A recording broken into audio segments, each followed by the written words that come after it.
എല്ലാവരെയും സ്വാഗതം ചെയ്യുന്നു. നമ്മുടെ ഇന്നത്തെ ക്ലാസ് ആരംഭിക്കുകയാണ്. പ്രാർത്ഥനയ്ക്കായി തലകളെ വണക്കാം. ദൈവമായ കർത്താവേ, വീണ്ടും തിരുസന്നിധിയോട് അടുത്തു വരുവാനും തിരുവചനം പഠിക്കുവാനും തന്ന കൃപയ്ക്കായി സ്തോത്രം. കൺഫർമേഷന് വേണ്ടി ഒരുങ്ങുന്ന ഈ നിന്റെ കുഞ്ഞുങ്ങളെ എല്ലാവരെയും അവിടുത്തെ കരങ്ങളിലേക്ക് സമർപ്പിക്കുന്ന കർത്താവേ, നിന്നിലുള്ള വിശ്വാസത്തിൽ അവരെ ഉറപ്പിക്കണമേ. പ്രത്യാശയോടുകൂടെ ഈ ലോകത്തിൽ നിന്റെ സാക്ഷികളായി ജീവിപ്പാൻ അവിടുന്ന് സഹായിക്കണമെന്ന് ഞങ്ങൾ നിന്നോട് പ്രാർത്ഥിക്കുന്നു. ക്ലാസ് എടുക്കുവാൻ അടിയനെ ബലപ്പെടുത്തണമേ. അവിടുത്തെ ആത്മാവിൽ നിറയ്ക്കണമേ. പഠിക്കുവാനുള്ള ജ്ഞാനവും വിവേകവും കർത്താവ് നൽകണമേ. അവിടുത്തെ ആത്മാവിന്റെ ആ വലിയ നീരൊഴുക്ക് അനുഭവിക്കുവാൻ തിരുമേനി ഞങ്ങൾക്ക് എല്ലാവർക്കും സഹായിക്കണമെന്ന് യേശുവിന്റെ നാമത്തിൽ പ്രാർത്ഥന കേൾക്കണമേ. ആമേൻ.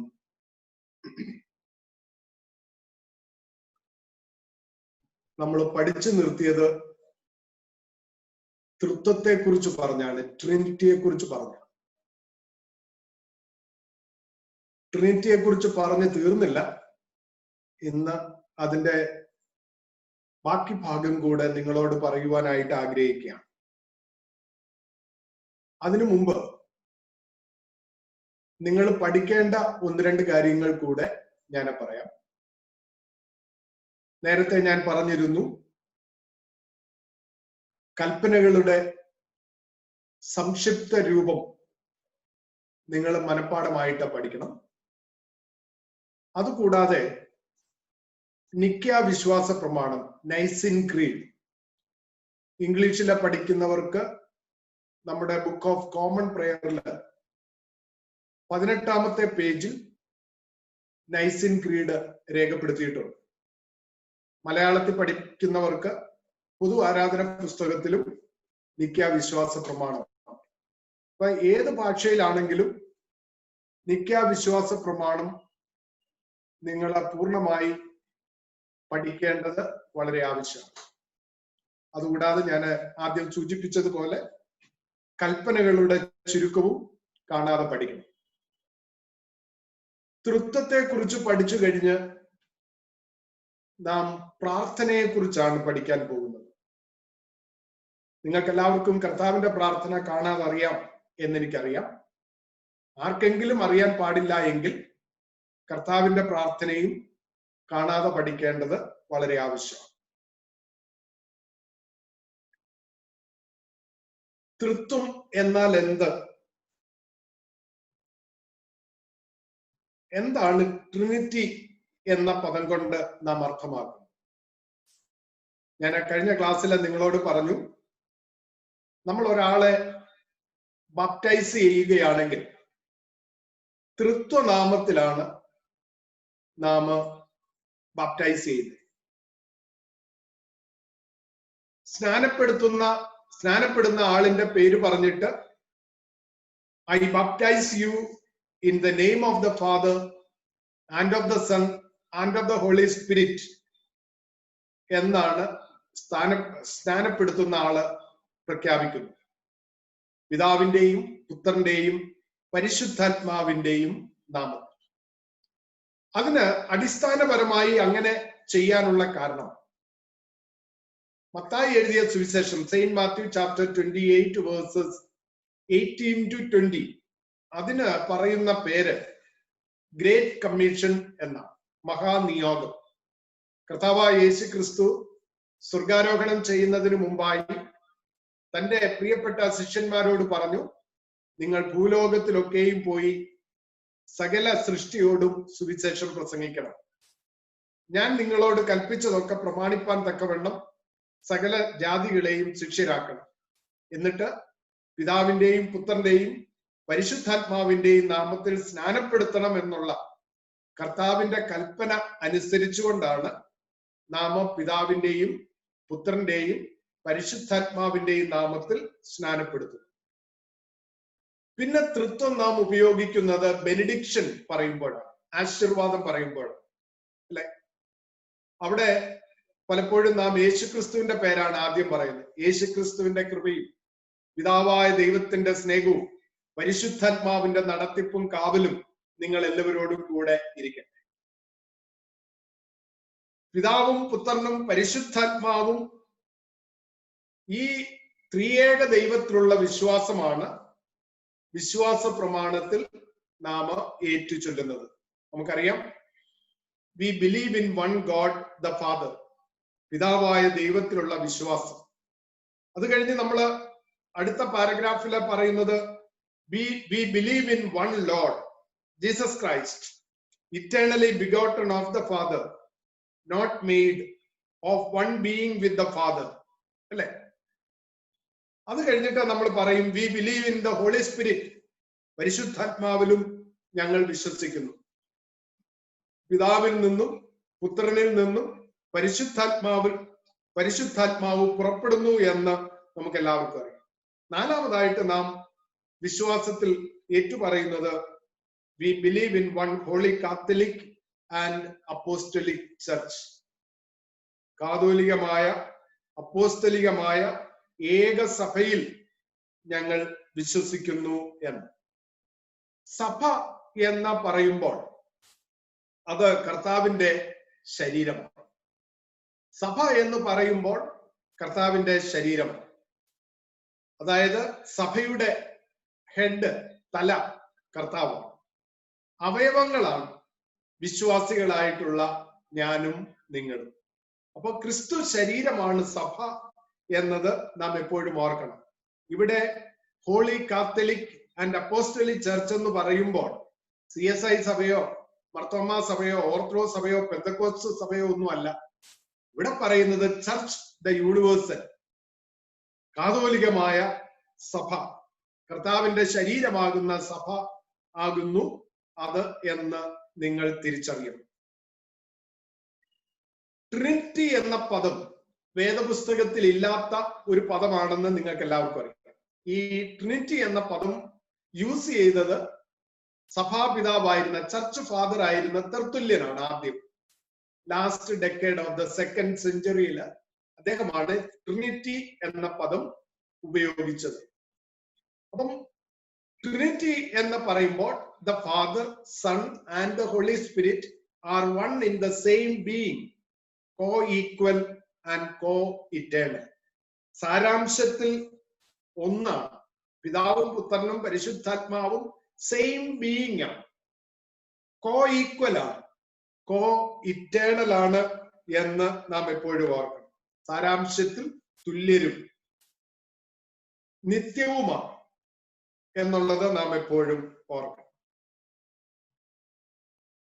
വീണ്ടും എന്താണ് ട്രിനിറ്റി എന്ന് ചോദിച്ചാൽ നമ്മൾ പറയും God is one in his essential being, but that in this being there are three persons, yet so as not to form separate and distinct individuals. നിങ്ങൾക്കിത് മനസ്സിലായില്ല എന്ന് എനിക്ക് നല്ലതുപോലെ അറിയാം. അതുകൊണ്ടാണ് ഞാൻ വീണ്ടും ഇത് ആവർത്തിക്കുന്നത്. ദൈവത്തിന്റെ അനിവാര്യമായ സത്തയിൽ അല്ലെങ്കിൽ ഉണ്മയിൽ മൂന്ന് ആളത്വങ്ങളും. അപ്പൊ ദൈവത്തിന്റെ ഉണ്മയിൽ അല്ലെങ്കിൽ ദൈവത്തിന്റെ അനിവാര്യമായ സത്തയിൽ മൂന്ന് ആളത്വങ്ങളുണ്ട്. 3 personalities or 3 persons, yet so as not to form separate and distinct individuals. വ്യത്യസ്തങ്ങളോ വേർപെട്ടതോ അല്ലാത്ത ആളത്വം. അപ്പൊ നമ്മൾ 3 മനുഷ്യരെന്ന് പറയുമ്പോൾ 3 separate individuals ആണ്. ഇവിടെ അങ്ങനെയല്ല. There are inseparable ആണ്. ഈ പിതാവും പുത്രനും പരിശുദ്ധാത്മാവും എന്ന് പറയുന്നത് ഇൻസെപ്പറബിൾ ആണ്. നമുക്ക് വേർതിരിക്കാൻ പറ്റുന്നതല്ല. അത്രമാത്രം അവരൊന്നിച്ച് ചേർന്നിരിക്കുന്നു എന്ന് നമുക്ക് മനസ്സിലാക്കാനായിട്ട് കഴിയും. അതുകൊണ്ട് they are 3 modes or forms in which the divine essence exists. In the being of God, there are not 3 individuals, but only 3 personal self-distinctions within the one divine essence.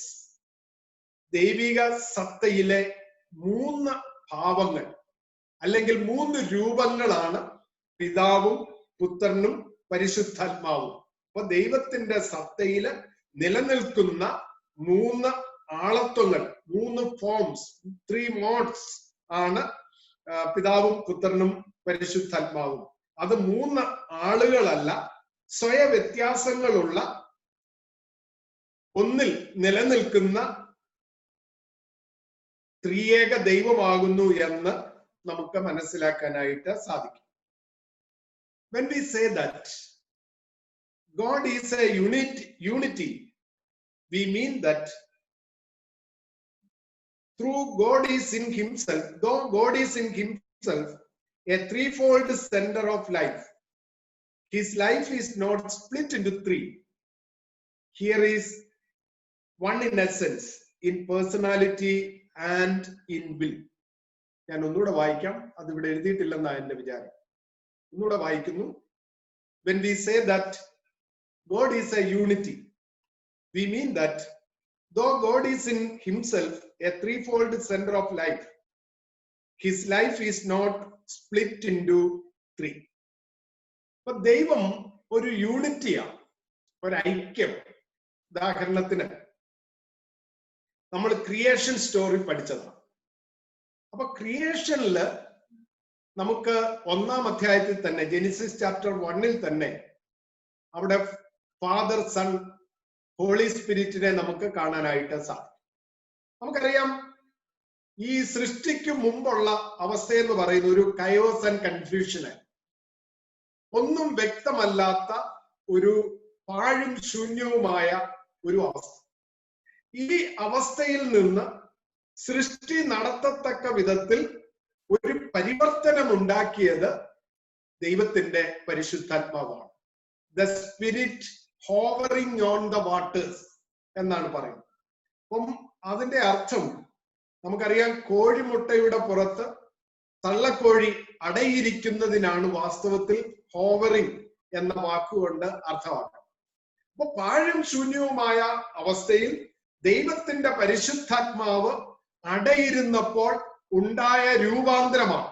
ഇപ്പൊ കോഴി 21 ദിവസം മുട്ടയുടെ പുറത്ത് പൊരുന്നയിരിക്കുമ്പോൾ 21ാമത്തെ ദിവസം ആ മുട്ട വിരിഞ്ഞ് കോഴിക്കുഞ്ഞ് പുറത്തു വരുന്നത് പോലെ ദൈവത്തിന്റെ പരിശുദ്ധാത്മാവ് പാഴും ശൂന്യവുമായ അവസ്ഥയിൽ പൊരുന്നയിരുന്നപ്പോൾ ഒരു വലിയ പരിവർത്തനം ഉണ്ടായി, ഒരു ട്രാൻസ്ഫോർമേഷൻ ഉണ്ടായി, ഒരു ചേഞ്ച് ഉണ്ടായി, ഒരു രൂപാന്തരം ഉണ്ടായി എന്ന് നമുക്ക് മനസ്സിലാക്കാൻ കഴിയും. അവിടെയാണ് പിന്നീടാണ് സൃഷ്ടി ദൈവം നടത്തുന്നത് എന്ന് നാം പ്രത്യേകം ഓർക്കും. അതുപോലെ ഉൽപ്പത്തി പുസ്തകം 1-ാം അധ്യായം 26-ാം വാക്യത്തിൽ let us come and make man in our own image, അവിടെ ഉപയോഗിക്കുന്നത് പ്ലൂറലാണ്. ദൈവം പറയാണ് let us make man in our own image, നമുക്ക് മനുഷ്യനെ ഉണ്ടാക്കാം നമ്മുടെ സ്വരൂപത്തിൽ, നമ്മുടെ സാദൃശ്യത്തിൽ. അപ്പൊ അവിടെ തന്നെ നമുക്ക് പിതാവിനെയും പുത്രനെയും കാണാനായിട്ട് സാധിക്കുന്നു. അതുപോലെ പരിശുദ്ധാത്മാവിനെയും നമുക്ക് കാണാൻ കഴിയുന്നുണ്ട്. അതുകൊണ്ട് വേദപുസ്തകത്തിൽ ഉടനീളം നാം പരിശോധിക്കുമ്പോൾ പിതാവിനെയും പുത്രനെയും പരിശുദ്ധാത്മാവിനെയും നമുക്ക് മനസ്സിലാക്കാനായിട്ട് സാധിക്കും.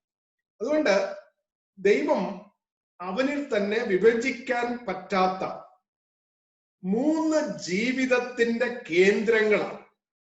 ജീവിതത്തിന്റെ 3 കേന്ദ്രങ്ങളാണ്.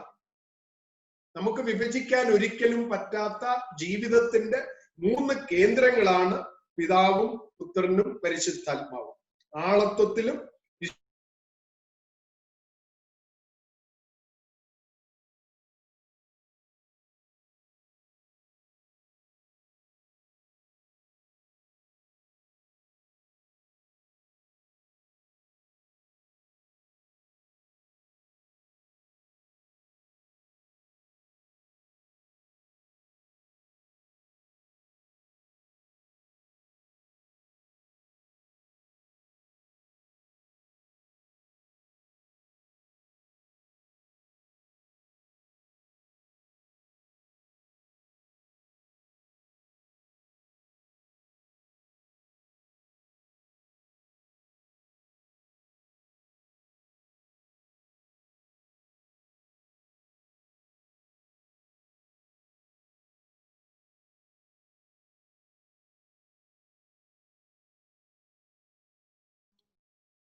Sorry for the interruption.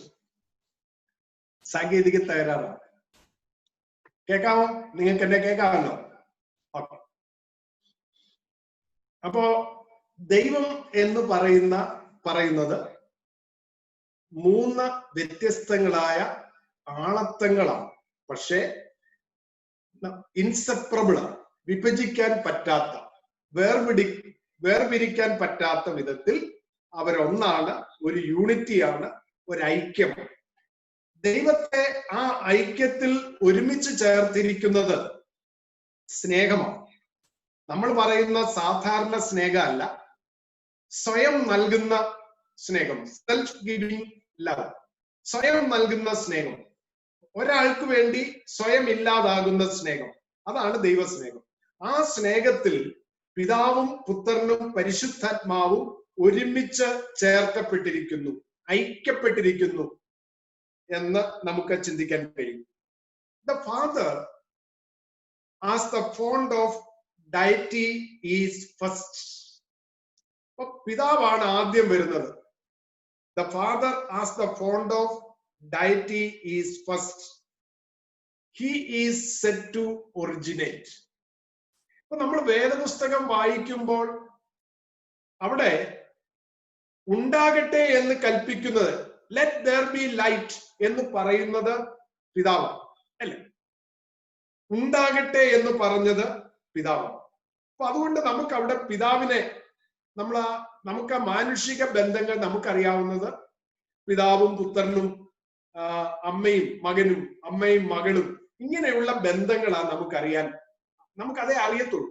അപ്പൊ ആ ബന്ധങ്ങളുടെ ടേംസ് ആണ് ദൈവത്തെ വ്യാഖ്യാനിക്കാനും നമ്മൾ ഉപയോഗിക്കുന്നത്. അപ്പൊ ഞാൻ പറഞ്ഞു, പിതാവെന്ന് പറയുന്നത് the father as the fount of deity is first, he is said to originate.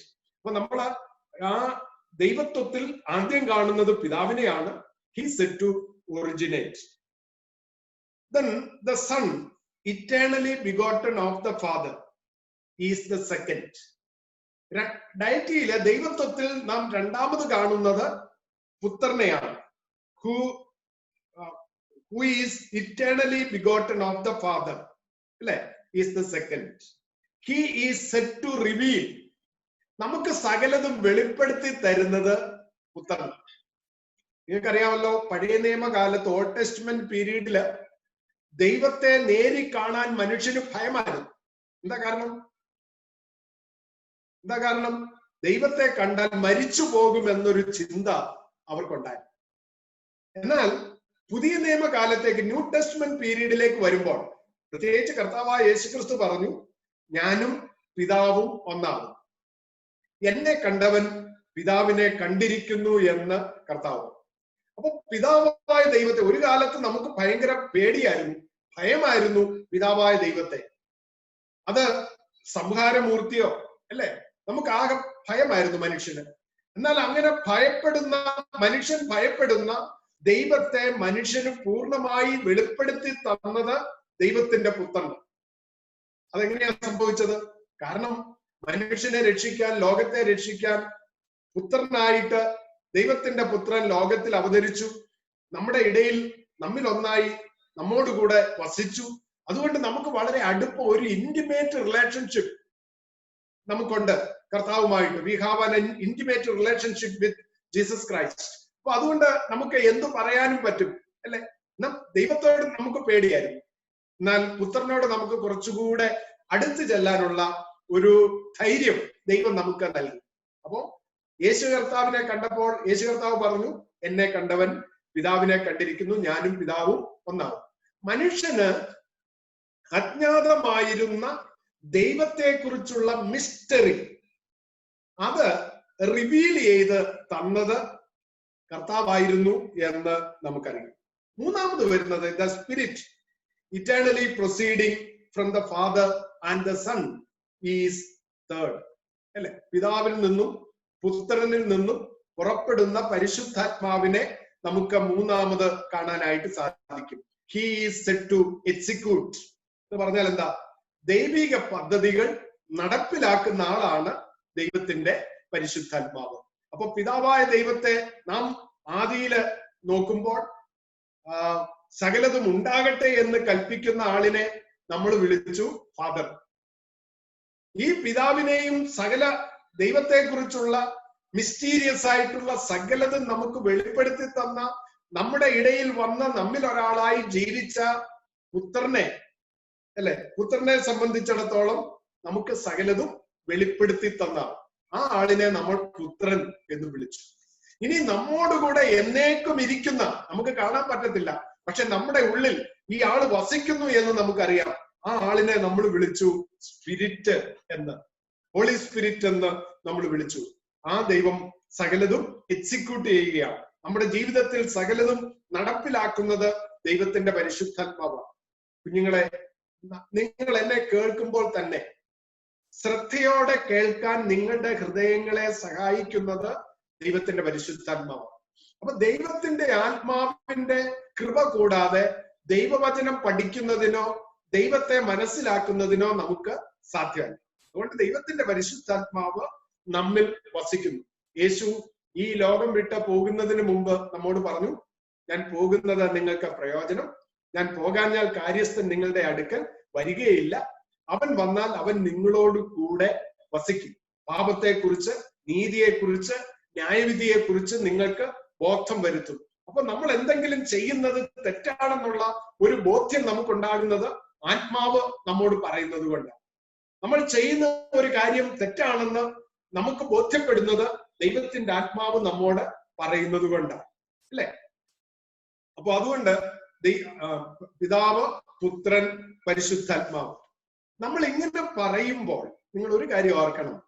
while this does not suggest priority in time or dignity, but it does suggest an order of revelation. അപ്പൊ ദൈവത്തിന്റെ വെളിപ്പാടിന്റെ ഒരു ക്രമം മാത്രമാണ് നമ്മൾ പിതാവെന്നും പുത്രനെന്നും പരിശുദ്ധാത്മാവെന്നും പറയുന്നതിലൂടെ മനസ്സിലാക്കേണ്ടത്. എന്ന് പറഞ്ഞാൽ ആദിയിൽ, ആരംഭത്തിങ്കൽ പിതാവ് ഒറിജിനേറ്റ് ചെയ്യട്ടെന്ന് പറഞ്ഞു, ലെറ്റ് ദെയർ ബി ലൈറ്റ്, എല്ലാം ഉണ്ടാകട്ടെ എന്ന് പറഞ്ഞു, ഉണ്ടായി. ദൈവം പിതാവ് സൃഷ്ടിച്ചു. പുത്രൻ ആ സൃഷ്ടി പാപത്തിന് അടിമപ്പെട്ടപ്പോൾ പാപത്തിൽ നിന്ന് ദൈവം തന്റെ പുത്രനെ അയച്ച് വീണ്ടെടുത്തു. റിഡംഷൻ നമ്മൾ പഠിച്ചതാ. അത് കഴിഞ്ഞിട്ട് താൻ വീണ്ടെടുത്ത തന്റെ മക്കളോടുകൂടെ എന്നേക്കും ഇരിക്കേണ്ടതിന് ആത്മാവിനെ നമുക്ക് നൽകി തന്നു. അപ്പൊ ആ റെവലേഷന്റെ ഓർഡറാ നമുക്ക് കാണാൻ കഴിയും. ദൈവത്തിന്റെ വെളിപ്പാടിന്റെ ക്രമമാണ് പിതാവും പുത്രനും പരിശുദ്ധാത്മാവും. അപ്പൊ ദൈവം സകലതും സൃഷ്ടിച്ചു. ദൈവം സൃഷ്ടിച്ച ആ സൃഷ്ടി സാത്താന്റെ പ്രേരണയാൽ പാപത്തിന് അടിമപ്പെട്ടു. ദൈവതേജസ് നഷ്ടമായി. അങ്ങനെ ദൈവത്തിൽ നിന്ന് അന്യപ്പെട്ടു പോയ ദൈവത്തിന്റെ സൃഷ്ടിയെ ദൈവത്തോട് അടുപ്പിക്കുന്നതിന് വേണ്ടി ദൈവം തന്റെ പുത്രനെ ലോകത്തിലേക്ക് അയച്ചു. ഞാനും നിങ്ങളും പാപത്തിന് മരിക്കേണ്ടുന്ന സ്ഥാനത്ത് ദൈവത്തിന്റെ പുത്രൻ നമുക്കെല്ലാവർക്കും വേണ്ടി കാൽവറിയിലെ യാഗമായി തീർന്നു. അവന്റെ അടിപ്പിണരാൽ നമുക്ക് സൗഖ്യമുണ്ട്. എന്നിട്ട് താൻ വീണ്ടെടുത്ത തന്റെ കുഞ്ഞുങ്ങളോടുകൂടെ എന്നേക്കും ഇരിക്കേണ്ടതിന് ദൈവം തന്റെ പരിശുദ്ധാത്മാവിനെ നമുക്ക് നൽകി. അപ്പോ ദൈവത്തിന്റെ വെളിപ്പാടിന്റെ 3 തലങ്ങളാണ് പിതാവും പുത്രനും പരിശുദ്ധാത്മാവും. They are not separate 3 persons, but separate not individuals. Inseparable ആയിട്ടുള്ള 3 ആളത്വങ്ങളാണ് പിതാവും പുത്രനും പരിശുദ്ധാത്മാവും. ഞാൻ മുമ്പേ പറഞ്ഞതുപോലെ സ്നേഹത്തിൽ അവര് ഐക്യപ്പെട്ടിരിക്കുന്നു. അവരുടെ താല്പര്യം ഒന്നാണ്, അവരുടെ ഇഷ്ടം ഒന്നാണ്, അവരുടെ ലക്ഷ്യം ഒന്നാണ്. അപ്പൊ അതുകൊണ്ട് തമ്മിൽ ഛിദ്രിക്കാത്ത, തമ്മിൽ അകൽച്ചയില്ലാത്ത, തമ്മിൽ ഒരുമനപ്പെട്ടിരിക്കുന്ന 3 ആളത്വങ്ങളാണ് ത്രിയേക ദൈവം എന്നത് നാം എപ്പോഴും ഓർക്കണം. Thus we can say that creation is from the Father through the Son by the Holy Spirit. ഞാൻ ഇവിടെ എഴുതിയിട്ടുണ്ട്. Thus we can say that creation is from the Father through the Son by the Holy Spirit. അതാണ് തൃത്വം എന്ന് പറയുന്നത്. ഞാൻ ഇത്രയും പറഞ്ഞിട്ട് ഒരുപക്ഷെ നിങ്ങൾക്ക് ഇനിയും എന്തെങ്കിലുമൊക്കെ ഡൗട്ട് കാണും എന്ന് എനിക്ക് നല്ല നിശ്ചയമാണ്. നമ്മൾ ഇനി ഒരുമിച്ച് പള്ളിയിൽ ഒരു സന്ദർഭത്തിൽ കൂടും. ആ സന്ദർഭത്തിൽ എന്തെങ്കിലും സംശയങ്ങൾ ഇതിനെക്കുറിച്ചുണ്ടെങ്കിൽ കുറെ കൂടെ വിശദീകരിക്കാനായിട്ട് ഞാൻ ഒരുക്കമാണ്. കഴിവിന്റെ പരമാവധി നിങ്ങളുടെ സംശയങ്ങൾ തീർത്തു തരുന്നതിൽ എനിക്ക് സന്തോഷം മാത്രമേ ഉള്ളൂ. അതുകൊണ്ട് സംശയങ്ങൾ ചോദിക്കാനായിട്ട് നിങ്ങൾ മടിക്കരുത് എന്ന് ഞാൻ ഓർമ്മിപ്പിക്കുകയാണ്. അടുത്തതായിട്ട് നമ്മൾ പഠിക്കാൻ പോകുന്നത് പ്രയർ, പ്രാർത്ഥന എന്ന വിഷയം.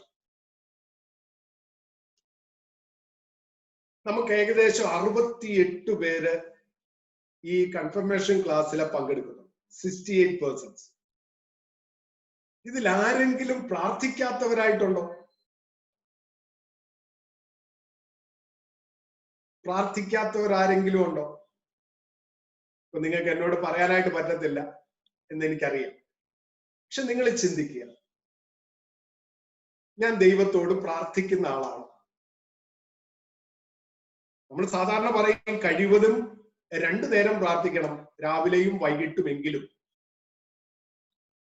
കിടക്കാൻ പോകുമ്പോൾ നിശ്ചയമായിട്ടും പ്രാർത്ഥിച്ചിട്ടേ കിടക്കാൻ പോകാവൂ. അന്നേരം വലിയ പ്രാർത്ഥനയൊന്നും വേണ്ട, ചെറിയ പ്രാർത്ഥന. എന്നാൽ രാവിലെയും വൈകിട്ടും നിങ്ങൾ തനിച്ചിരുന്ന് പ്രാർത്ഥിക്കണം. കുടുംബ പ്രാർത്ഥനയിലെ മാതാപിതാക്കളോടൊപ്പം പങ്കെടുക്കുകയും വേണം. അതുകൂടാതെ നിങ്ങളുടെ ഇൻഡിവിജ്വൽ ലൈഫിൽ നിങ്ങൾക്കൊരു പ്രയർ ലൈഫ് ഉണ്ടാവും, ഒരു പ്രാർത്ഥനാ ജീവിതം ഉണ്ടാവും. അത് നിങ്ങളുടെ സ്പിരിച്വൽ ഡിസിപ്ലിനാണ്, ആത്മീയ ശിക്ഷണമായിട്ട് അത് മാറും. രാവിലെ എഴുന്നേറ്റ് ആദ്യം ചെയ്യേണ്ടത് പ്രാർത്ഥിക്കുകയാണ്. അത് കഴിഞ്ഞേ മറ്റൊരു കാര്യത്തെക്കുറിച്ച് നിങ്ങൾ ചിന്തിക്കാവും. അത് കഴിഞ്ഞേ നിങ്ങൾ പഠിക്കാൻ തുടങ്ങാവും. അതുപോലെ തന്നെ വൈകിട്ടും നിങ്ങൾ പഠിക്കുന്നതിന് മുമ്പ് നിശ്ചയമായും നിങ്ങളെ സ്കൂളിൽ നിന്നും കോളേജിൽ നിന്നും ഒക്കെ വന്ന് കുളിയൊക്കെ കഴിഞ്ഞ് പഠിക്കാനും ഹോംവർക്ക് ചെയ്യാനും ഇരിക്കുന്നതിന് മുമ്പ് നിങ്ങൾ പ്രാർത്ഥിക്കണം. ആ കൂട്ടത്തിൽ ദൈവവചനം വായിക്കാനൂടെ സമയം കണ്ടെത്തുന്നു എങ്കിൽ ഏറ്റവും നന്നായിരിക്കും. ഈ പ്രാർത്ഥിക്കുന്ന സമയവും ദൈവവചനം വായിക്കുന്ന സമയം കൂടെ പഠിച്ചാൽ എനിക്ക് കുറച്ചുകൂടെ മാർക്ക് കിട്ടുമെന്നും ആരും ചിന്തിക്കരുത്. കാരണം നിങ്ങൾക്ക് പഠിക്കാനും നിങ്ങൾക്ക് മാർക്ക് കിട്ടാനും നിങ്ങളെ സഹായിക്കുന്നത് ദൈവമാണ്. അതുകൊണ്ട് നമുക്ക് മുമ്പേ വേണ്ടിയത് ദൈവത്തെ കുറിച്ചുള്ള ചിന്തയാണ്. മുമ്പേ അവന്റെ രാജ്യവും നീതിയും അന്വേഷിപ്പീൻ, അതോടുകൂടി ഇതൊക്കെയും നിങ്ങൾക്ക് തരും. നിങ്ങൾ ദൈവത്തെ അന്വേഷിക്കുന്നു എങ്കിൽ നിങ്ങൾ കണ്ടെത്തും. നിശ്ചയമായും ദൈവം നിങ്ങളുടെ കാര്യങ്ങളിൽ ഇടപെടുമെന്നത് തർക്കമില്ലാത്ത ഒരു സംഗതിയാണ്. അതുകൊണ്ട് നിങ്ങൾ പ്രാർത്ഥിക്കുന്ന കുഞ്ഞുങ്ങളാകണം. ദൈവത്തിന്റെ വചനം നിങ്ങൾ വായിക്കണം, പഠിക്കണം, ധ്യാനിക്കണം. അത് മാത്രമേ ഉള്ളൂ നിങ്ങളുടെ ജീവിതത്തിൽ നിങ്ങളെ ഒരു നിലയിൽ എത്തിക്കുന്നത് എന്ന് നിസ്സംശയം എനിക്ക് പറയാനായിട്ട് സാധിക്കും. അതുകൊണ്ട് നിങ്ങൾ എല്ലാവരും നല്ലതുപോലെ പ്രാർത്ഥിക്കുന്നവരായിരിക്കും. ഇതിന് ഞാൻ പറയാൻ പോകുന്നത് എന്താണ് ഈ പ്രാർത്ഥന എന്ന് പറയുന്നത്. നമുക്കറിയാം പ്രാർത്ഥന എന്ന് പറഞ്ഞാൽ എന്താണെന്ന് നിങ്ങൾക്ക് ഒരുപക്ഷെ ഒരു ഡെഫിനിഷൻ പോലെ എന്നോട് പറയാൻ കഴിഞ്ഞില്ലെങ്കിൽ എന്താണ് പ്രാർത്ഥന എന്ന് നിങ്ങൾക്ക് നിങ്ങളുടെ മനസ്സിൽ അതിന്റെ ഐഡിയാസ് ഉണ്ടെന്നുള്ളതിന് തർക്കമൊന്നുമില്ല. ഇവിടെ ഞാൻ കുറിച്ചു വെച്ചിരിക്കുന്നത്, in the Bible prayer is worship that includes all attitudes of the human spirit in its approach to God.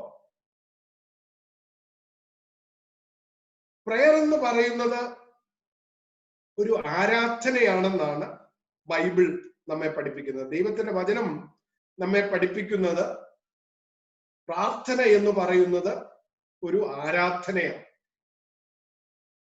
ദൈവത്തെ അന്വേഷിക്കുമ്പോൾ, ദൈവസന്നദ്ധിയോട് അടുത്തു ചെല്ലുമ്പോൾ മനുഷ്യ ഹൃദയത്തിനുണ്ടാകുന്ന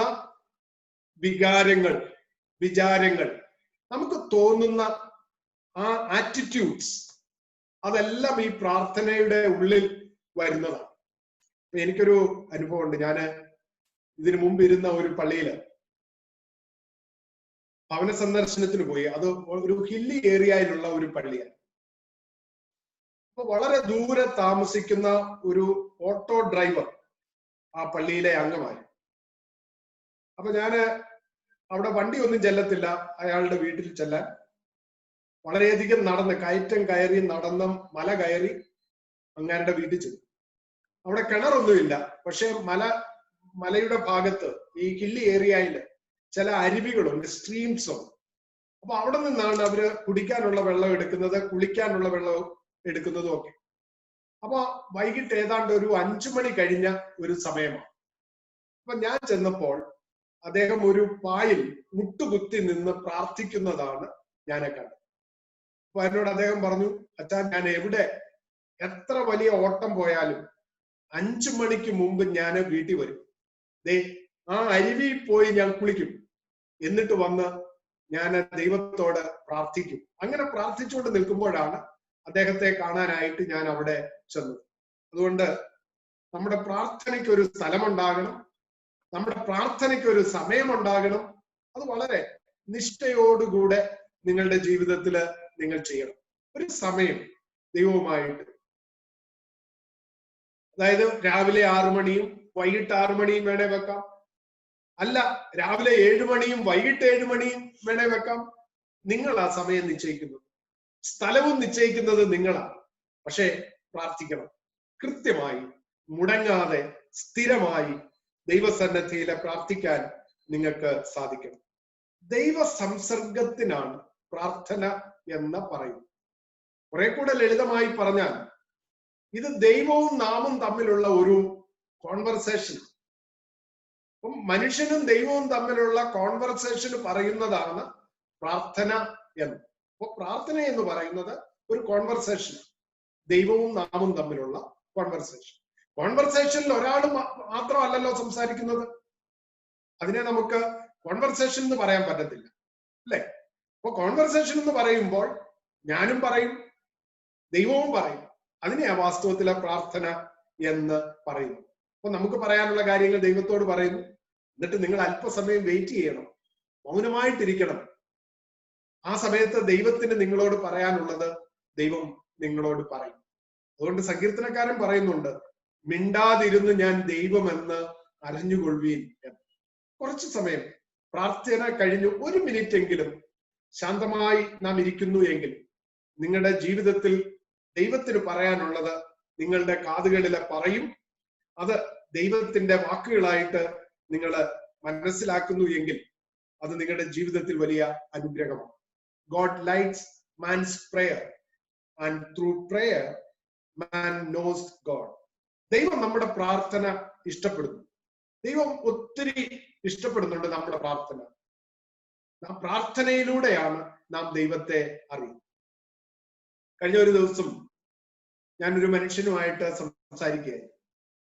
അപ്പൊ അദ്ദേഹം റോഡ് മുറിച്ച് അടുത്ത സൈഡിലേക്ക് നടക്കുമ്പോൾ പെട്ടെന്നൊരു വണ്ടി എവിടെ നിന്നോ പാഞ്ഞു വന്ന് അദ്ദേഹത്തെ തൊട്ടില്ല എന്ന് പറഞ്ഞ് പോകയുണ്ടായി. അദ്ദേഹം വളരെ ഭയപ്പെട്ടു.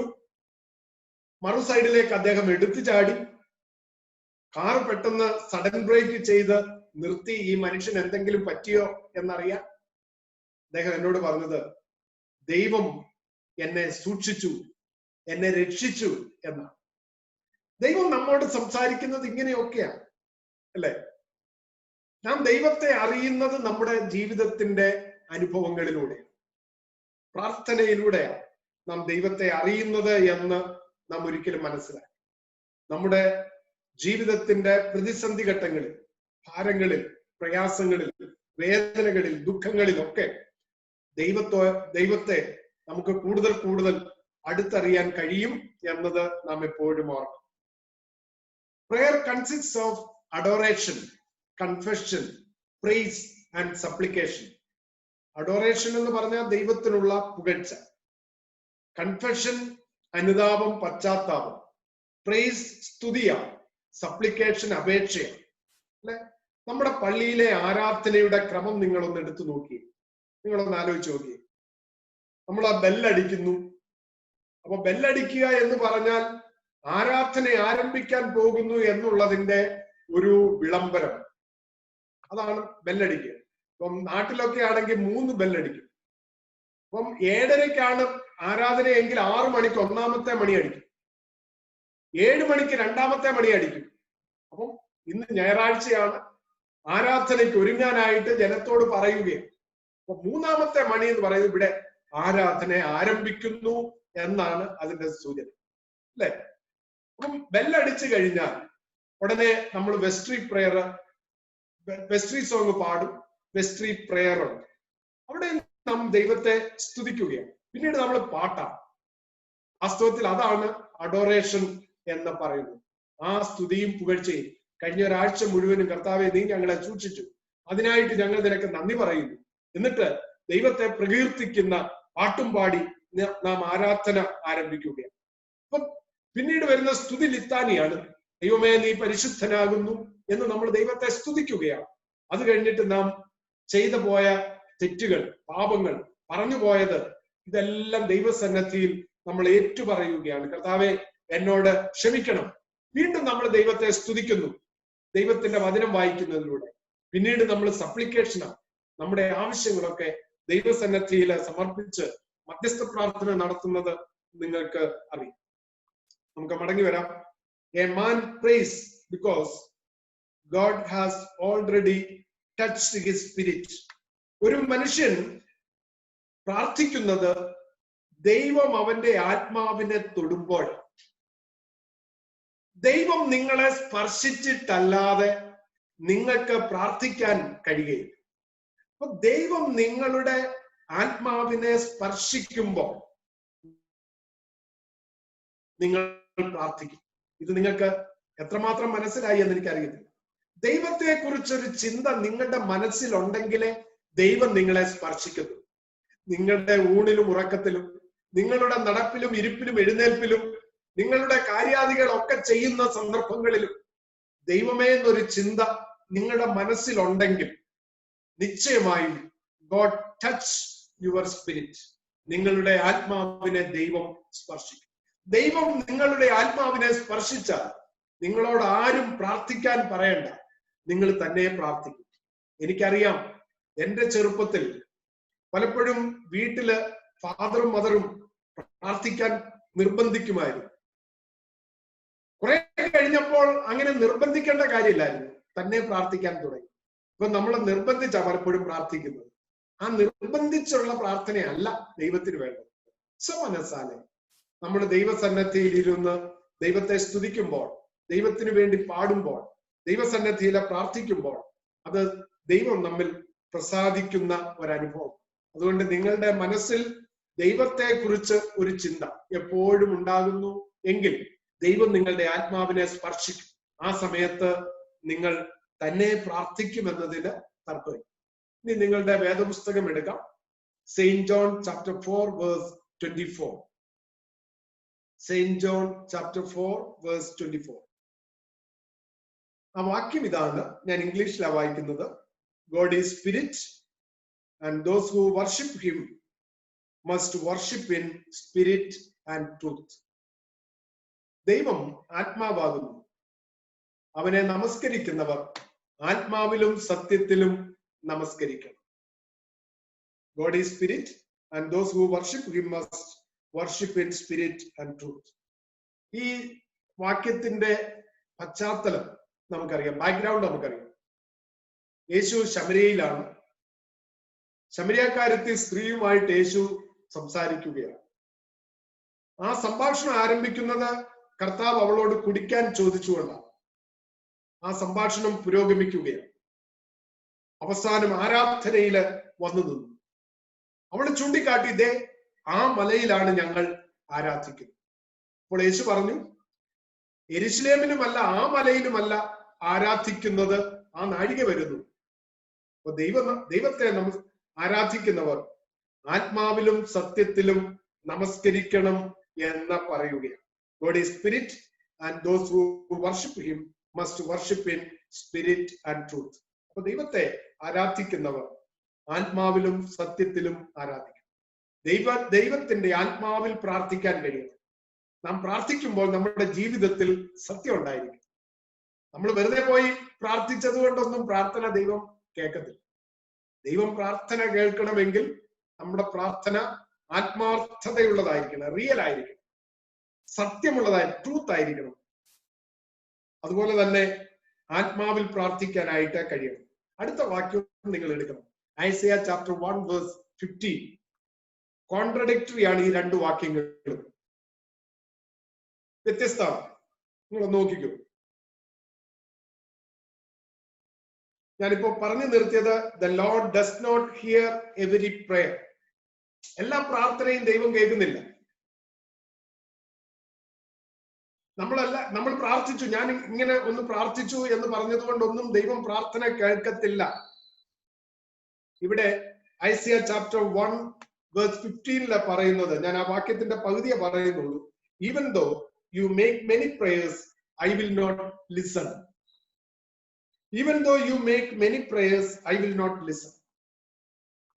നിങ്ങൾ പ്രാർത്ഥിക്കുമ്പോൾ ഞാൻ എന്റെ കണ്ണടച്ചു കളയും, എന്റെ ചെവി അടച്ചു കളയും, കൈ മലർത്തിക്കളയും എന്നൊക്കെയാണ് അവിടെ പറയുന്നത്. എന്താണ് നമ്മുടെ പ്രാർത്ഥന ദൈവം കേൾക്കാത്തത്? കപടത നിറഞ്ഞ, അസത്യം നിറഞ്ഞ, യാതൊരു അനുഭവങ്ങളുമില്ലാതെ നമ്മൾ ദൈവസന്നിധിയിലെ പ്രാർത്ഥിച്ചാൽ ആ പ്രാർത്ഥന ദൈവം കേൾക്കുന്നില്ല. 2 പ്രാർത്ഥനയെ കുറിച്ച് ഞാൻ പറഞ്ഞ് മുന്നോട്ട് പോകാൻ ആഗ്രഹിക്കുകയാണ്. ഒന്ന്, prayer of Abraham for Lot. Prayer of Abraham for Lot. Genesis chapter 18. Genesis chapter 18. ആ സംഭവം നിങ്ങൾക്കറിയാം. ദൈവം അബ്രഹാമിനെ വിളിച്ചപ്പോൾ അബ്രഹാമിന്റെ സഹോദര പുത്രനും അബ്രഹാമിനോടൊപ്പം യാത്ര ആരംഭിച്ചു. അവരൊരുമിച്ചാണ് യാത്ര ചെയ്തത്, ഒരുമിച്ച് ജീവിച്ചു. അവർക്ക് വളരെയധികം ദാസന്മാരുണ്ടായി, സമ്പത്തുണ്ടായി. ഒരുമിച്ച് താമസിക്കാനായിട്ട് പിന്നീട് അവർക്ക് സാധിക്കുന്നില്ല. വളരെയധികം സംഘർഷങ്ങളും പ്രശ്നങ്ങളും രണ്ടുപേരുടെയും ജീവിതത്തിലുണ്ടായി. അപ്പൊ അബ്രഹാം പറഞ്ഞു, നീ ഒരു കാര്യം ചെയ്യ, രാജ്യം വളരെ വിസ്തൃതം, നീ കിഴക്കോട്ട് പോകുന്നു എങ്കിൽ ഞാൻ പടിഞ്ഞാറോട്ട് പോകും, നീ തെക്കോട്ട് പോകുന്നു എങ്കിൽ ഞാൻ വടക്കോട്ട് പോകും. അപ്പം ലോത്ത് നല്ല നീരോട്ടമുള്ള പ്രദേശം തിരഞ്ഞെടുത്ത് അവിടേക്ക് പോയി എന്ന് നമുക്കറിയാം. അവൻ കൂടാരം മാറ്റി മാറ്റി അടിച്ച് സോതോം വരെ ചെന്നു. സോതോമിലെ ജനങ്ങൾ വളരെയധികം ദുഷ്പ്രവർത്തിക്കാരായിരുന്നു, ദൈവത്തെ സ്നേഹിക്കാത്ത തന്നിഷ്ടക്കാരായ ആളുകളായിരുന്നു. അതുകൊണ്ട് ദൈവം സോതോം ഗോമോറ നശിപ്പിക്കാനായിട്ട് ആഗ്രഹിച്ചു.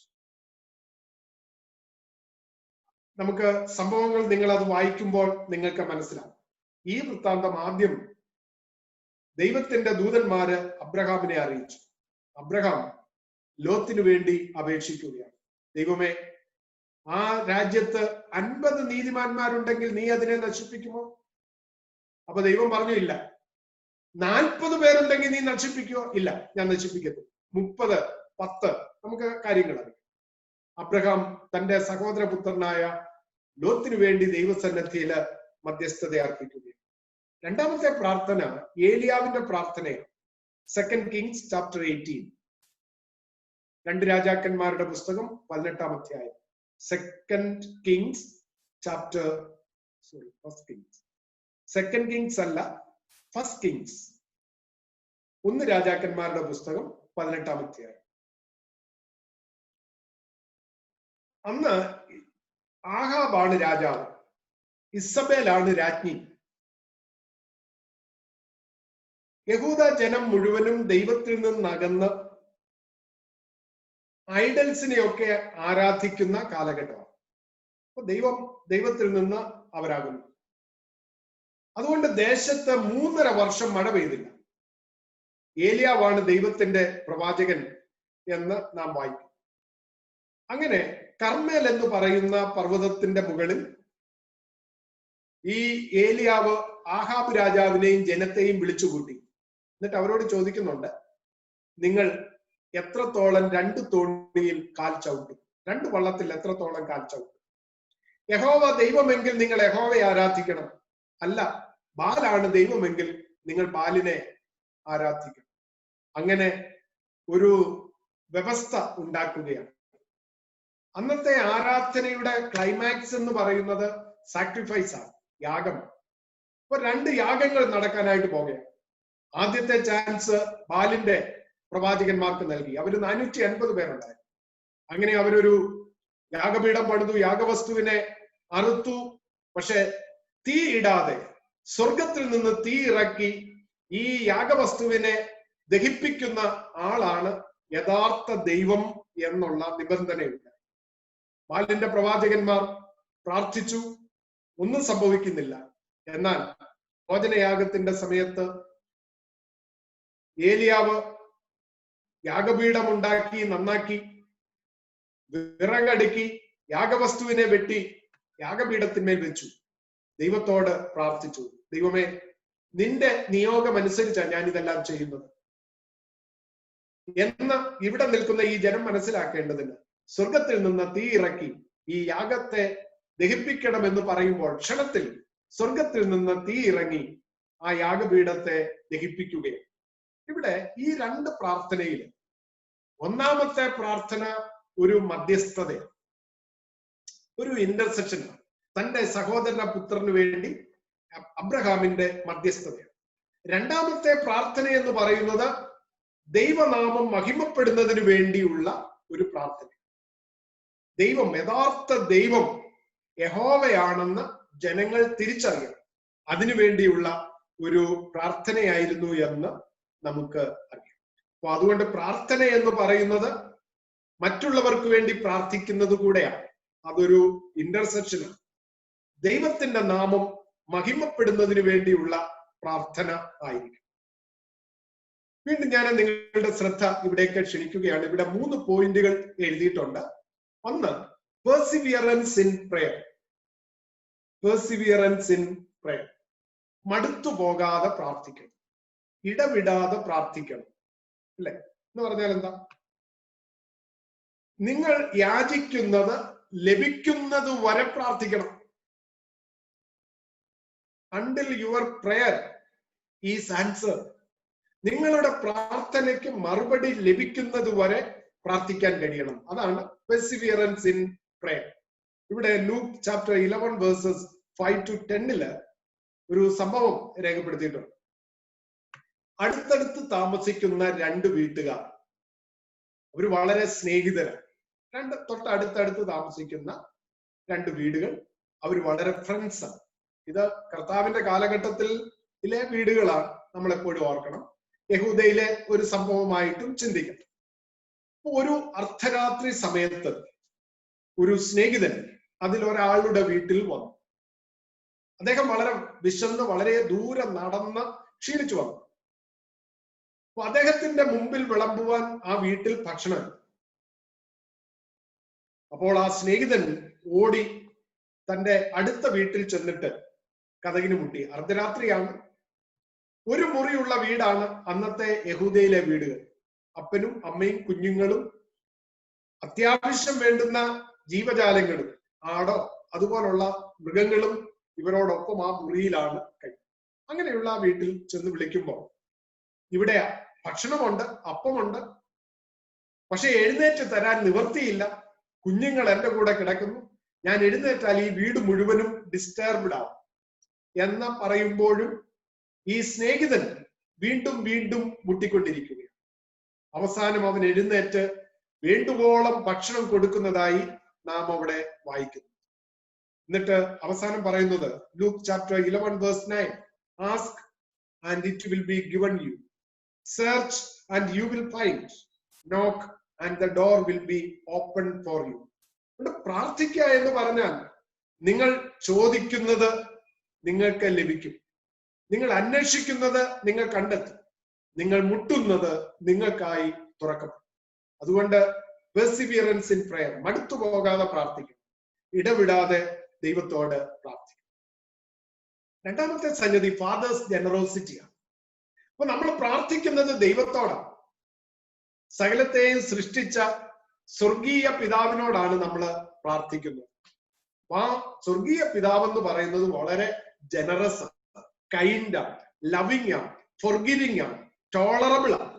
അപ്പൊ അങ്ങനെയുള്ള ദൈവത്തോടാണ് നാം പ്രാർത്ഥിക്കുന്നത്. ഇവിടെ മാത്യു ചാപ്റ്റർ 7 വേഴ്സസ് 9 to 11 അവിടെ കർത്താവ് ചോദിക്കുന്ന 1-2 ചോദ്യങ്ങളാണ്. If your child asks for bread, will you give a stone? കർത്താവ് അവരോട് ചോദിക്കുകയാണ്, നിങ്ങളുടെ ഒരു കുഞ്ഞ് നിങ്ങളോട് അപ്പം ചോദിച്ചാൽ നിങ്ങൾ കല്ല് കൊടുക്കുമോ? If your child asks for fish, will you give a snake? മീൻ ചോദിച്ചാൽ മീനിന് പകരം പാമ്പിനെ കൊടുക്കുമോ എന്ന് ചോദിക്കുകയാണ്. എന്നിട്ട് കർത്താവ് അവരോട് പറയുന്നത്, how much more will your father in heaven give good things to those who ask him? മനുഷ്യര് തങ്ങളുടെ കുഞ്ഞുങ്ങൾക്ക് വേണ്ടി ജനറസ് ആയി അവര് ചോദിക്കുന്നത് കൊടുക്കുന്നു എങ്കിൽ സ്വർഗീയ പിതാവ് എത്ര അധികം നിങ്ങൾ ചോദിക്കുന്നത് നൽകും എന്ന് കർത്താവ് പറയുക. മൂന്നാമത്തെ സംഗതി, Pharisee and the tax collector ഇവരുടെ ഒരു പ്രാർത്ഥനയാണ്. Luke chapter 18 verses 10 to 14. നിങ്ങൾക്ക് അറിയാവുന്ന സംഭവം. അതായത് ഒരു ചുങ്കക്കാരനും ടാക്സ് കളക്ടറും ഒരു പരീശനും ഒരു ഫരിസിയും പ്രാർത്ഥിക്കാനായിട്ട് പോയി. അപ്പം ഈ പരീശൻ നിന്നുകൊണ്ട് ദൈവസന്നിധിയിൽ ഒരുപാട് കാര്യങ്ങളൊക്കെ പറഞ്ഞ് പ്രാർത്ഥിച്ചു. എന്നാൽ ചുങ്കക്കാരനെ കുറിച്ച് നമുക്ക് എല്ലാവർക്കും അറിയാം. അതായത് അന്നത്തെ സമൂഹത്തിൽ ടാക്സ് കളക്ടറെ കൗണ്ട് ചെയ്തിരിക്കുന്നത് പരിഗണിച്ചിരിക്കുന്നത് പാപികളുടെ കൂട്ടത്തിൽ, പാപികളായിട്ട്. അപ്പൊ ടാക്സ് കളക്ടർ നിങ്ങൾ ഓർക്കണം, പ്രാർത്ഥിക്കാൻ പോകുമ്പോഴും അവൻ ഒരു പാപിയാണ്. ആ സമൂഹത്തിന്റെ വേർതിരിവ് അങ്ങനെയായിരുന്നു. എന്നാൽ ഫരിസിയെ സംബന്ധിച്ചിടത്തോളം അവൻ ഒരു ജസ്റ്റാണ്, നീതിമാനാണ് എന്നുള്ളതും നാം ഓർക്കണം. അത് സമൂഹത്തിൻ്റെതാണ്. സമൂഹം അങ്ങനെയാണ് കണ്ടിരിക്കുന്നത്. പരീശനാണോ അവൻ നീതിമാനാണ്, ടാക്സ് കളക്ടറാണോ അവൻ പാപിയാണ്. അങ്ങനെ സമൂഹം മുദ്രയടിച്ച ആ ഒരു കാലഘട്ടത്തിൽ ഇങ്ങനെയുള്ള രണ്ടുപേര് പ്രാർത്ഥിക്കാനായിട്ട് പോയി. അപ്പോ പരീശൻ പ്രാർത്ഥിച്ചു, കർത്താവെ, ഞാൻ എല്ലാ ദിവസവും പള്ളിയിൽ പോകുന്നുണ്ട്, എല്ലാ ദിവസവും വിശുദ്ധ സംസർഗം കൊള്ളുന്നുണ്ട്, എനിക്ക് ലഭിക്കുന്നതിന്റെ 1/10 ഞാൻ പള്ളിക്ക് കൊടുക്കുന്നുണ്ട്, ഞാൻ അത് ചെയ്യുന്നുണ്ട്, ഇത് ചെയ്യുന്നുണ്ട്, ഈ നിൽക്കുന്ന ചുങ്കക്കാരനെ പോലെ അല്ലായികയാൽ ഞാൻ നിന്നെ സ്തുതിക്കുന്നു. അങ്ങനെ ഒരുപാട് കാര്യങ്ങൾ ദൈവത്തിന്റെ സന്നിധിയിൽ നിരത്തി വെച്ചിട്ട് തന്നെ ബൂസ്റ്റ് ചെയ്തുകൊണ്ട് തന്നെ ദൈവസന്നിധിയിലെ പൊക്കി പറയുകയാണ്, അല്ലെ? എന്നാൽ ഈ ചുങ്കക്കാരൻ ഒന്നും പറയാനില്ല. അങ്ങനെ ഒന്നും ദൈവസന്നിധിയിലെ ക്ലെയിം ചെയ്യാനായിട്ടില്ല. അവനെ മാറത്തടിച്ചുകൊണ്ട്, ദൈവമേ, പാപിയായ എന്നോട് കരുണ തോന്നണമേ എന്ന് ദൈവസന്നിധിയില് നിലവിളിക്കുന്നതാണ് നമുക്ക് കാണാൻ കഴിയും.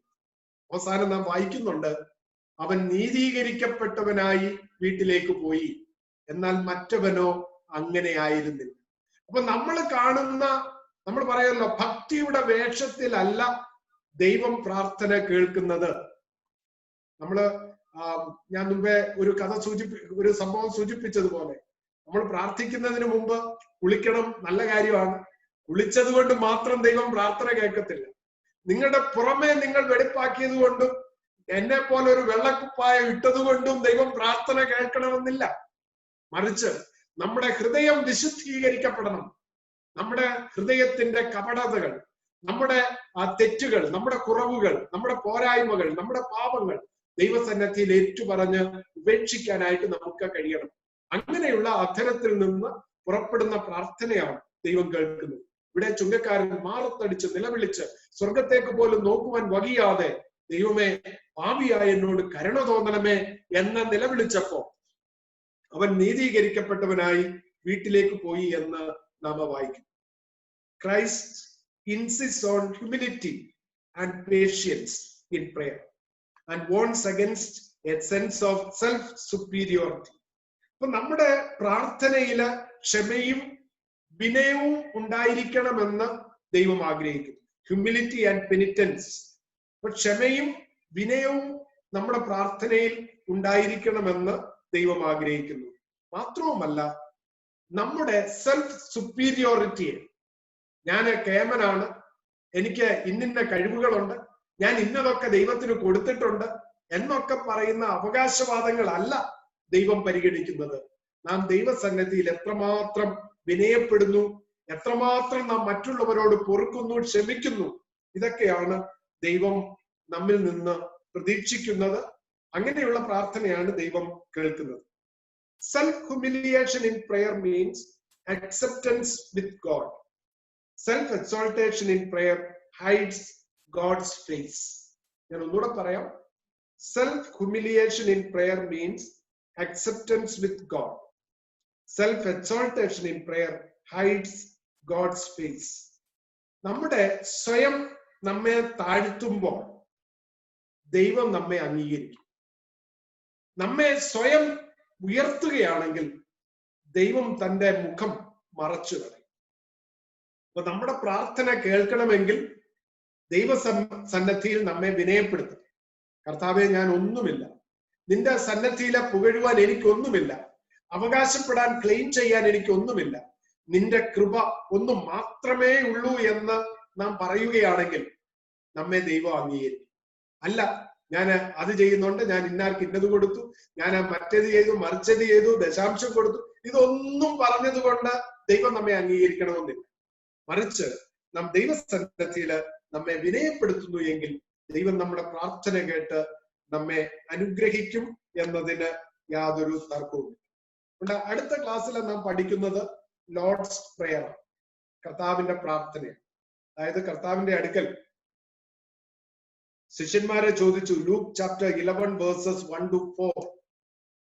അപ്പോ അവിടെ ശിഷ്യന്മാർ പറഞ്ഞു, ഞങ്ങളെ പ്രാർത്ഥിക്കാൻ പഠിപ്പിക്കണം. യോഹന്നാൻ സ്നാപകന്റെ ശിഷ്യന്മാരെ പ്രാർത്ഥിക്കാൻ പഠിപ്പിച്ചു. കർത്താവെ, അതുകൊണ്ട് ഞങ്ങളെയും പ്രാർത്ഥിക്കാൻ പഠിപ്പിക്കണം എന്ന് പറഞ്ഞു. ആ സമയത്ത് കർത്താവ് ചൊല്ലിക്കൊടുത്ത പ്രാർത്ഥനയാണ് സ്വർഗസ്ഥനായ ഞങ്ങളുടെ പിതാവേ, നിന്റെ നാമം വിശുദ്ധീകരിക്കപ്പെടണേ എന്നുള്ള പ്രാർത്ഥന. അപ്പൊ ആ പ്രാർത്ഥന നമ്മുടെ പ്രാർത്ഥനയുടെ അവസാനമോ ആദ്യമോ നമ്മൾ എപ്പോഴും ഉപയോഗിക്കുന്ന ഒരു പ്രാർത്ഥനയാണ്. അപ്പൊ ആ പ്രാർത്ഥനയെ കുറിച്ചാണ് അടുത്ത ക്ലാസ്സിൽ ഞാൻ നിങ്ങളോട് പറയാൻ ആഗ്രഹിക്കുന്നത്. അതുകൊണ്ട് ഈ ലോർഡ്സ് പ്രയർ ഇംഗ്ലീഷിലോ മലയാളത്തിലോ അടുത്ത ക്ലാസ്സിൽ വരുന്നതിന് മുമ്പ് നിങ്ങൾ കാണാതെ പഠിച്ചിരിക്കണം. അങ്ങനെ കാണാതെ പഠിക്കുന്നു എങ്കിൽ നമുക്ക് അടുത്ത ക്ലാസ് വളരെ വേഗം തീർക്കാനായിട്ട് സാധിക്കും. അതുകൊണ്ട് ദൈവം നിങ്ങളെ എല്ലാവരെയും അനുഗ്രഹിക്കട്ടെ എന്ന് ഞാൻ പ്രത്യേകമായിട്ട് പ്രാർത്ഥിക്കുന്നു. ഞാൻ വിചാരിക്കുന്നത് അടുത്ത 2 ക്ലാസ് കൊണ്ട് നമ്മുടെ കൺഫർമേഷൻ ക്ലാസിന്റെ പ്രധാനപ്പെട്ട ഭാഗങ്ങൾ തീർക്കണം എന്ന്. അത് കഴിഞ്ഞ് നമുക്ക് പള്ളിയിൽ ഒരുമിച്ച് കൂടാൻ ഒരു അവസരം ലഭിക്കുമ്പോൾ 1 or 2 ക്ലാസ് കൊണ്ട് ബാക്കി കാര്യങ്ങളൊക്കെ റിഫ്രഷ് ചെയ്ത് നിങ്ങൾക്ക് കൺഫർമേഷൻ സർവീസിലേക്ക് പോകാനായിട്ട് കഴിയുമെന്നാണ് ഞാൻ പ്രതീക്ഷിക്കുന്നത്. അതുകൊണ്ട് ഇതുവരെ പഠിച്ച എല്ലാ കാര്യങ്ങളും നിങ്ങൾ പഠിക്കണം. ഞാൻ ഒന്നുകൂടെ പറയുന്നു, 10 കമാൻഡ്മെന്റ്സ് നിങ്ങൾ നല്ലതുപോലെ പഠിക്കണം. നിങ്ങൾക്കൊരു പരീക്ഷ അടുത്ത ആഴ്ചയിൽ ഉണ്ടാവും. ഈ സൂമിൽ കൂടെ തന്നെയുള്ള പരീക്ഷയാണ്. നിങ്ങൾ ഓൺലൈൻ ക്ലാസ്സസിലെ പരീക്ഷ എഴുതുന്നത് പോലെ തന്നെ ഇതിലും നിങ്ങൾക്ക് പരീക്ഷ എഴുതാനുള്ള ഒരു ക്രമീകരണം ചെയ്യുന്നുണ്ട്. അപ്പൊ നിങ്ങളോട് ചോദിക്കാവുന്ന പ്രധാനപ്പെട്ട ചോദ്യങ്ങൾ ഇതൊക്കെയാണ്. പല കാര്യങ്ങൾ ചോദിക്കും. അപ്പൊ ഒന്ന്, നിങ്ങളെ 10 കമാൻഡ്മെന്റ്സ് നല്ലതുപോലെ പഠിക്കണം. 2, ബൈബിളിലെ പുസ്തകങ്ങൾ, ബുക്സ്, അതിന്റെ ഓർഡർ അനുസരിച്ച് എഴുതാനായിട്ട് നിങ്ങൾ നല്ലതുപോലെ കാണാതെ പഠിക്കണം. അതുപോലെ ഈ കൽപ്പനകളുടെ ചുരുക്കം കർത്താവ് പറഞ്ഞല്ലോ, ഹിയർ ഓ ഇസ്രായേൽ എന്നും പറഞ്ഞ് തുടങ്ങുന്ന, അപ്പൊ ഇസ്രായേലെ കേൾക്കാം എന്ന് പറഞ്ഞ് ആ 10 കൽപ്പനകളെ സംക്ഷിപ്തമാക്കി കർത്താവ് പറയുന്നുണ്ട്. ദൈവത്തെ പൂർണ്ണ ഹൃദയത്തോടെ, പൂർണ്ണ മനസ്സോടെ, പൂർണ്ണ ശക്തിയോടെ, പൂർണ്ണാത്മാവോടെ സ്നേഹിക്കണം. രണ്ടാമത്തേത് അതിനോട് സമം നിന്റെ കൂട്ടുകാരനെ നിന്നെ പോലെ തന്നെ സ്നേഹിക്കണം എന്ന്.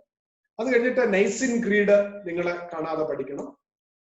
ഇന്ന് ഞാൻ പറഞ്ഞ ലോർഡ്സ് പ്രയറും കാണാതെ പഠിക്കണം. അതുകൊണ്ട് പരീക്ഷയ്ക്ക് ഈ 4 കാര്യങ്ങളെ ഉള്ളൂ എന്ന് നിങ്ങൾ വിചാരിക്കരുത്. നമ്മള് നോട്ട്സിൽ കുറെ കാര്യങ്ങൾ തന്നിട്ടുണ്ട്. ഒത്തിരി കാര്യങ്ങൾ നിങ്ങളോട് പഠിക്കാനായിട്ട് ഇടയ്ക്കിടയ്ക്ക് പറഞ്ഞിട്ടുണ്ട്. നമുക്ക് ഉദാഹരണം പറഞ്ഞാൽ എന്താണ് പ്രാർത്ഥന എന്ന് ചോദിക്കാം. അപ്പൊ നിങ്ങൾക്ക് നിങ്ങളെ പ്രാർത്ഥനയെ കുറിച്ചുള്ള നിങ്ങളുടെ ചിന്തകൾ ഈ പഠിച്ചതിന്റെ വെളിച്ചത്തിൽ നിങ്ങൾക്ക് പറയാനായിട്ട് സാധിക്കും.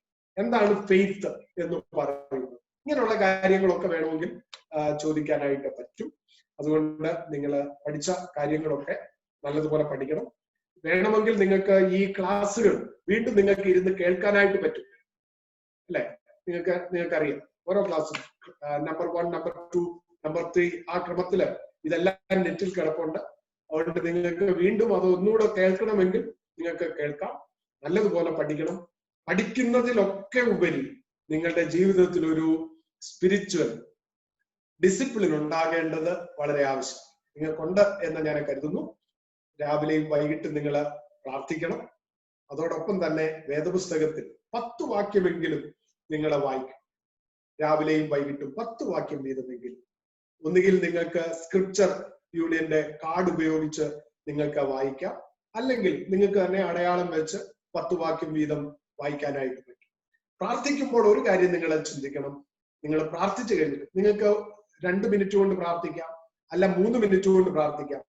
ദീർഘമായിട്ടിരുന്ന് കുറെ അധികം സമയം പ്രാർത്ഥിക്കുന്നത് മാത്രമല്ല പ്രാർത്ഥന. അങ്ങനെ സമയമുള്ളപ്പോൾ പ്രാർത്ഥിച്ചോ കുഴപ്പമില്ല.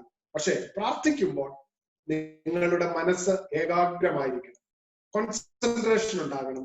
പ്രാർത്ഥന ദൈവത്തെ കണ്ടുകൊണ്ട് തന്നെ പ്രാർത്ഥിക്കാൻ കഴിയണം. നിങ്ങളുടെ മനസ്സിൽ ദൈവത്തെ കാണണം. നിങ്ങൾ യേശു കർത്താവിനെ കാണണം. ബെസ്റ്റ് ആയിട്ട് എനിക്ക് പറയാനുള്ളത്, നിങ്ങൾ ജീസസ് ഫിലിം ഒക്കെ കണ്ടിട്ടുണ്ട്, അല്ലെങ്കിൽ നിങ്ങളുടെ വീട്ടിൽ ജീസസിന്റെ ഫോട്ടോ ഒക്കെ കണ്ടിട്ടുണ്ട്. ആ ഫോട്ടോ പോലെ നിങ്ങളുടെ മനസ്സിൽ യേശുവിനെ നിങ്ങൾ കാണണം. അല്ലെങ്കിൽ യേശുവിന്റെ കാലഘട്ടത്തിലെ ഏതെങ്കിലും ഒരു സംഭവത്തെ നിങ്ങൾ ഇമാജിൻ ചെയ്യണം നിങ്ങളുടെ മനസ്സിൽ. ഇപ്പോ 5 അപ്പം കൊണ്ട് 5000 പേരെ പോഷിപ്പിച്ചത്, കാനാവിലെ കല്യാണം, അല്ലെങ്കിൽ യേശു ക്രൂശിക്കപ്പെട്ടത്, യേശു ഉയർത്തെഴുന്നേറ്റത്, യേശു സ്വർഗാരോഹണം ചെയ്തത്, ഏതെങ്കിലും ഒരു ഈവന്റ് നിങ്ങളുടെ മനസ്സിൽ നിങ്ങൾ കുറിച്ചിടണം. എന്നിട്ട് യേശുവിനെ കണ്ടുകൊണ്ട് നിങ്ങൾ പ്രാർത്ഥിക്കണം. നിങ്ങൾക്ക് കോൺസെൻട്രേഷൻ കിട്ടാനുള്ള ഒരു മാർഗം ഞാൻ പറഞ്ഞു എന്ന് മാത്രമേ ഉള്ളൂ. പ്രാർത്ഥിക്കുമ്പോൾ കോൺസെൻട്രേഷൻ ഉണ്ടെങ്കിലേ നിങ്ങളുടെ പ്രാർത്ഥന ദൈവം കേൾക്കത്തുള്ളൂ. നിശ്ചയമായും പ്രാർത്ഥനയ്ക്ക് മറുപടി തരുന്നവനാണ് ദൈവം. എന്നാൽ നമ്മുടെ ആത്മാർത്ഥതയില്ലാത്ത പ്രാർത്ഥനയ്ക്കോ കളങ്കമുള്ള പ്രാർത്ഥനയ്ക്കോ ദൈവം ഒരിക്കലും മറുപടി തരികയില്ല. നിങ്ങൾ എത്ര ഉപവാസം എടുത്താലും നിങ്ങളുടെ മനസ്സ് ശുദ്ധമല്ലെങ്കിൽ നിങ്ങളുടെ പ്രാർത്ഥന ദൈവം കേൾക്കത്തില്ല. അതുകൊണ്ട് ദൈവസന്നിധിയിൽ എപ്പോ ചെന്നാലും, കർത്താവേ, ഞാൻ പാപിയാണ്, ഞാൻ കുറവുള്ളവനാണ്, ഞാൻ കുറ്റക്കാരനാണ്, എന്നോട് നീ പൊറുക്കണം, എന്നെ ക്ഷമിക്കണം, നിന്റെ മകനാക്കി മകളാക്കി എന്നെ രൂപാന്തരപ്പെടുത്തണം, എന്നിൽ എന്തെങ്കിലും കുറവുണ്ടെങ്കിൽ, എന്തെങ്കിലും ബലഹീനതകൾ ഉണ്ടെങ്കിൽ നീ എന്നോട് ക്ഷമിക്കണമെന്ന് ദൈവസന്നിധിയിൽ പ്രാർത്ഥിച്ച് പറയുന്നു എങ്കിൽ ദൈവം തമ്പുരാൻ നമ്മുടെ പാപങ്ങളെ ഒക്കെ ക്ഷമിക്കും, നമ്മുടെ പ്രാർത്ഥന കേൾക്കും.